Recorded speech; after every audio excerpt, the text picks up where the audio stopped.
Magandang gabi, Joshua. Bukod ba sa clearing operations at relief efforts, ano pa ang mga serbisyong ipinagkakaloob ng UNTV News and Rescue sa iba't ibang lugar ng bansa? Yes, June, bagong manalasa at hanggang matapos ang pananalasa ng Bagyong Juan, hindi tumigil ang UNTV News and Rescue sa pagtulong sa ating mga kababayan. Sa Tabuk City sa Kalinga, June, halos isang oras na naglakad ang News and Rescue Team upang mayatid ang tulong sa isang pamilya sa Barangay Kabaruan. Kinailangan pa nilang tumawid sa rumaragasang ilog upang may parating ang mga relief goods. Sa Virac City, Catanduanes naman, binisita ng UNTV News and Rescue Team ang mga senior citizen sa Barangay Palnab del Sur kung saan ay stroke patient ang isa sa mga ito. Sinuri ang kanilang vital signs at binigyan sila ng relief goods. Namahagi rin ng relief assistance ang grupo sa 2 pamilya at isang individual sa Malvar, Batangas. Namahagi din ng tulong sa ilang pamilya sa Ilocos Norte. Repacking naman ng relief goods ang isinagawa ng UNTV News and Rescue Team Ilocos Sur. Sa Barangay Pinontingan, Gubat, Sorsogon, tumulong naman ng UNTV News and Rescue sa clean-up operations. Nilinis ng grupo ang mga nagkalat na dahon at sanga upang may balik ang kaayusan at kalinisan sa lugar. Sa San Pedro, Laguna, sinundo ng team ang isang person with disability o PWD mula sa evacuation center at hinihatid sa kanilang tahanan sa Barangay Santo Niño na binaha noon manalasa ang bagyo. Samantala, June, sa Baguio City, tumugon ang UNTV News and Rescue Team Benguet sa tawag ng isang misis para sa kanyang asawang nahirapang huminga. Agad na nagtungo ang grupo sa Brooks Point, Aurora Hill kung saan isinagawa ang assessment, checking ng vital signs at pag-apply ng oxygen.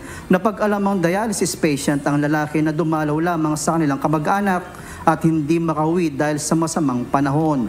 Tumanggi na itong magpadala sa ospital at nagpasya na lamang na ihatid ng rescue team sa kanilang bahay. Patuloy pa rin ang ginagawang koordinasyon ng UNTV News and Rescue Team sa mga lokal na pamahalaan at roving operations sa mga lugar na matinding naapektuhan ng Bagyong Juan. Sa kabila ng patuloy na hamon ng kalamidad, sa awa ng Diyos ay nananatiling matatag ang UNTV News and Rescue sa layuning makatulong sa ating mga kababayan.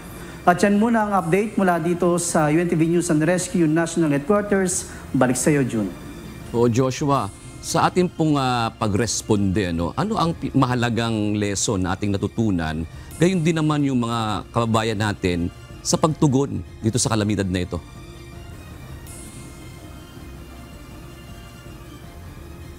Isang lesson dyan, June, ay yung tinatawag na pagtugon sa instruction na ibinibigay ng ating mga barangay official, LGU at hanggang sa national government.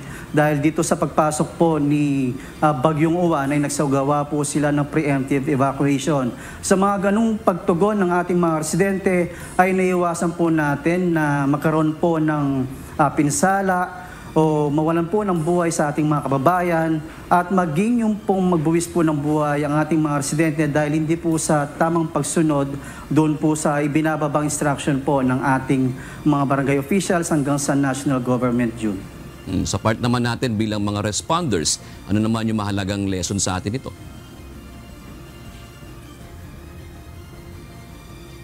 Ang mahalagang lesson, June, dito bilang mga responder, nakita po namin sa pag-monitor sa mga teams na idinideploy po natin kasi mula pa nung Bagyong Tino ay nakita po natin yung pong pagkakaroon po ng disiplina at kung ano po ang ibinibigay na instruction from national headquarters. Isa rito, June, yung pagbibigay importansya na maging safety muna yung kanilang mga mahal sa buhay o maiiwanan dahil sa pagtugon ng kanilang tungkulin dahil mahirap na tumugon sa pagganap ng responsibilidad bilang isang responder habang iniisip natin ang sitwasyon na maiiwanan po natin sa bahay.